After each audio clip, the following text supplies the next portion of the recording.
हम आपको इस वीडियो में उस मुगल शासक के बारे में बताने जा रहे हैं जिसको लेकर विवाद रहा है। विवाद भी ऐसा नहीं बल्कि मंदिर मस्जिद को लेकर। नाम है औरंगजेब। पूरा नाम अबुल मुजफ्फर मुहिउद्दीन मोहम्मद औरंगजेब आलमगी। हिंदुस्तान में सालों तक राज करने वाले औरंगजेब का प्रारंभिक जीवन, उनके पारिवारिक विवाद, शासनकाल और कुछ मशहूर कहानियों के साथ बुंदेला का युद्ध भी है। औरंगजेब का जन्म और प्रारंभिक जीवन। हिंदुस्तान में मुगलों ने कई सालों तक राज किया है। सबसे पहले मुगल बादशाह बाबर ने भारत में इस्लाम की नींव रखी थी। पूरे मुगल सल्तनत में सबसे शक्तिशाली मुगल बादशाह अकबर को माना जाता है। औरंगजेब मुगल सल्तनत में 6वें नंबर का शासक था। औरंगजेब के मृत्यु के बाद धीरे धीरे हिंदुस्तान में मुगलों की पकड़ ढीली पड़ने लगी। 3 नवंबर 1618 को औरंगजेब का जन्म गुजरात राज्य के दाहोद जिले में हुआ था। औरंगजेब की माता का नाम मुमताज महल और पिता का नाम शाहजहां था। वह अपने सभी भाई बहनों में तीसरे स्थान का पुत्र था। औरंगजेब का वास्तविक नाम मुहिउद्दीन मोहम्मद था। ऐसा माना जाता है कि औरंगजेब ने खुद ही अपने नाम के आगे आलमगीर शब्द जोड़ा था, जिसका अर्थ होता है विश्व विजेता। औरंगजेब का पूरा नाम अबुल मुजफ्फर मुहिउद्दीन मोहम्मद औरंगजेब आलमगीर था। तैमूर घराने से ताल्लुक रखने वाला औरंगजेब सुन्नी इस्लाम धर्म का अनुयायी था। ऐसा माना जाता है कि जब गुजरात के सूबेदार पद पर रहते हुए उनके पिता ने विद्रोह के बाद असफलता प्राप्त किया था, तो उसके बाद जहांगीर और नूरजहां ने औरंगजेब और उसके भाई दारा शिकोह को बंदी बना लिया था। शुरुआती जीवन में औरंगजेब ने अपने कुछ विशेष लोगों के जरिए फारसी और अरबी की शिक्षा ली थी। औरंगजेब बचपन से ही बहुत ही योग्य और शातिर मस्तिष्क का था। उसकी यह तमन्ना थी कि अपने पिता शाहजहां के बाद मुगल सल्तनत का बादशाह वही बने। औरंगजेब का पारिवारिक विवाद। सम्राट औरंगजेब अपने बड़े भाई दारा शिकोह को बिल्कुल भी पसंद नहीं करता था। इतिहास के मुताबिक 1634 में बादशाह शाहजहां ने औरंगजेब को दक्कन प्रांत के सूबेदार के रूप में नियुक्त किया। शाहजहां का विवाह 1637 में रबिया दुर्रानी के साथ हुआ। शाहजहां हमेशा औरंगजेब के मुताबिक उसके भाई दारा शिकोह को ज्यादा पसंद करते थे। दारा शिकोह कई बार अपने पिता को महत्वपूर्ण मामलों में सलाह भी देता था। एक बार जब औरंगजेब की बहन किसी दुर्घटना के कारण मारी गई, तब कई दिनों तक औरंगजेब अपने घर नहीं लौटा। इस दर्दनाक घटना के कई हफ्तों बाद औरंगजेब आगरा लौटा, जिसके बाद शाहजहां ने क्रोध के कारण औरंगजेब को दक्कन के सूबेदार के पद से हटा दिया। कई महीनों बाद औरंगजेब को गुजरात के सूबेदार के रूप में नियुक्त किया गया। कई समय तक संघर्ष करने के बाद शाहजहां ने उसे कई दूसरे प्रांतों का सूबेदार भी बना दिया। सिंध तथा मुल्तान के सूबेदार पद पर रहते हुए औरंगजेब ने कंधार को जीतने के लिए फारस के सफवियों से युद्ध किया, लेकिन वह सफल नहीं हो पाया। इसके परिणाम स्वरूप प्रजा और पिता शाहजहां द्वारा उसे कई उपेक्षाओं का सामना करना पड़ा। कई बार ऐसा भी समय आया जब औरंगजेब दुश्मनों से युद्ध करने की पूरी तैयारी करता, लेकिन शाहजहां अपने गुप्तचरों द्वारा औरंगजेब को अपनी सेना वापस बुलाने का निर्देश दे देते। औरंगजेब यह भली भांति समझ चुका था कि कहीं ना कहीं उसका भाई दारा शिकोह के सलाह पर ही शाहजहां ऐसा निर्णय ले रहे हैं।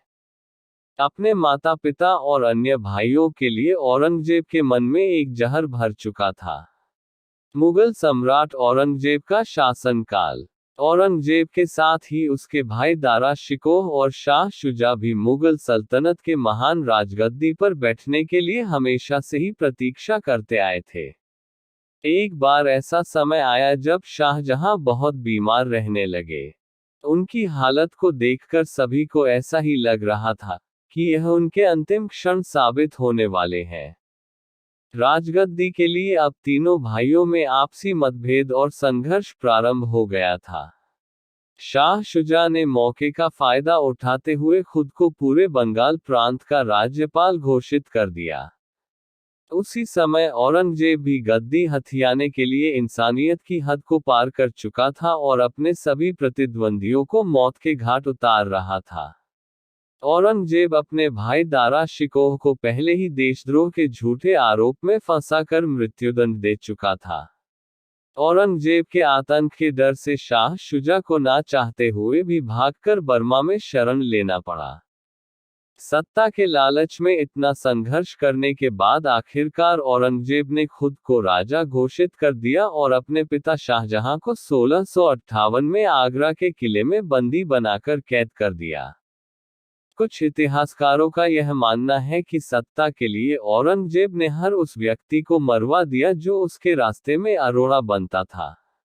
औरंगजेब के शासनकाल में उसकी प्रजा उसे कतई पसंद नहीं करती थी। प्रजा पर अत्याचार करके औरंगजेब ने तमाम प्रकार के करों को लागू कर दिया जिसे मुगल बादशाह अकबर ने अपने शासनकाल में बंद करवाया था। औरंगजेब ने शासनकाल में कई धार्मिक स्थलों का विध्वंस किया था, जिनके केंद्र में मुख्यतः गैर मुसलमान लोग होते थे।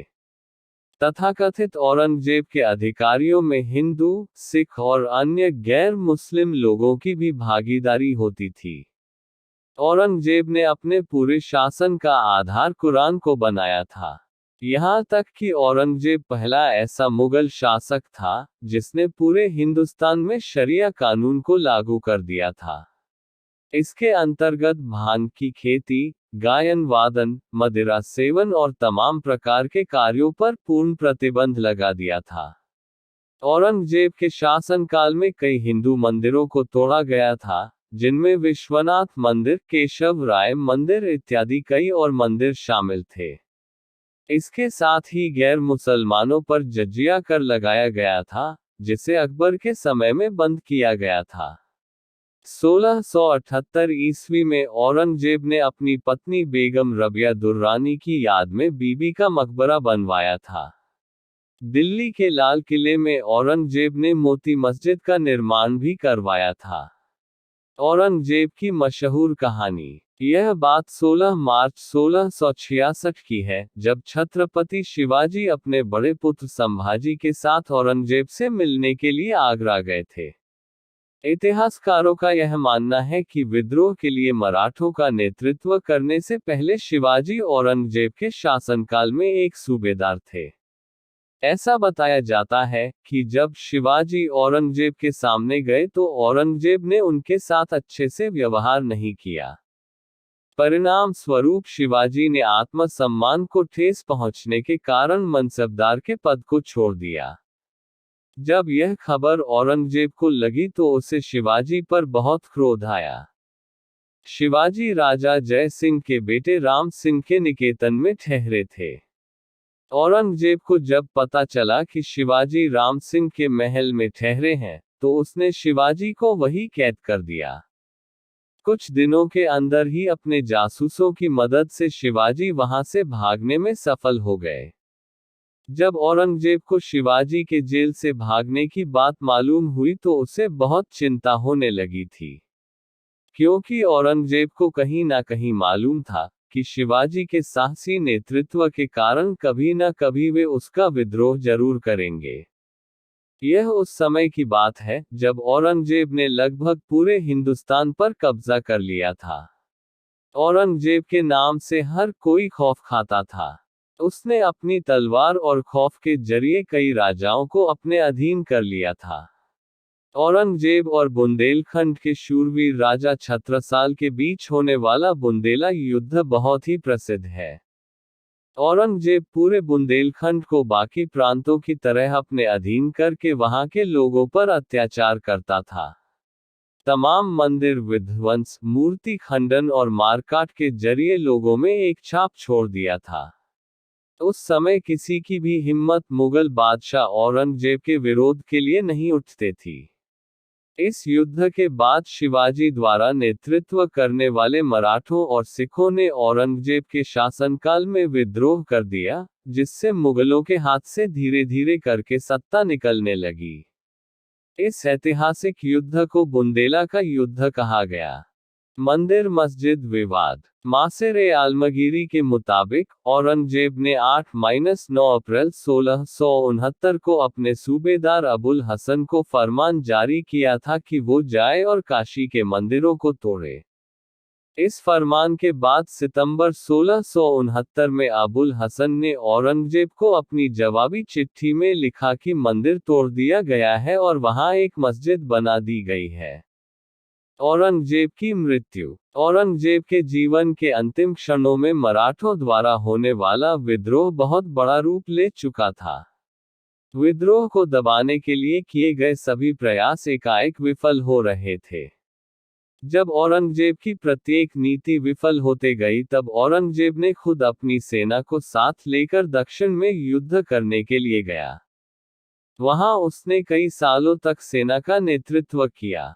इतने युद्ध के पश्चात औरंगजेब हर तरीके से हार चुका था। 50 साल तक शासन करने के पश्चात 3 मार्च सन 1707 ईस्वी में दक्षिण के अहमदनगर में उसकी मृत्यु हो गई। औरंगजेब ने अपने इतने सारे दुश्मन बना लिए थे, जिसके वजह से उसे कभी भी जीते जी शांति नहीं मिलती थी। फकीर बुरहानुद्दीन की कब्र के अहाते में, जो कि दौलताबाद में स्थित है, वहां औरंगजेब को दफन कर दिया गया। उसकी मृत्यु के बाद इतिहास में कभी भी इतना सक्षम और बुद्धिमान मुगल बादशाह सल्तनत की गद्दी पर नहीं बैठा। यहाँ तक कि औरंगजेब के शासनकाल को मुगल सल्तनत का आखिरी शासन भी कहा गया है। औरंगजेब ने अपनी मृत्यु के पहले कई किताबें लिखे, जिनमें उन्होंने अपनी ख्वाहिशों को लिखा। मुगल बादशाह औरंगजेब ने यह लिखा था कि उनकी कब्र को साधारण बनाया जाए। वर्तमान समय में औरंगजेब की कब्र औरंगाबाद, जो कि उनके नाम पर ही पड़ा था, वहां की खुलदाबाद जिले में स्थित है।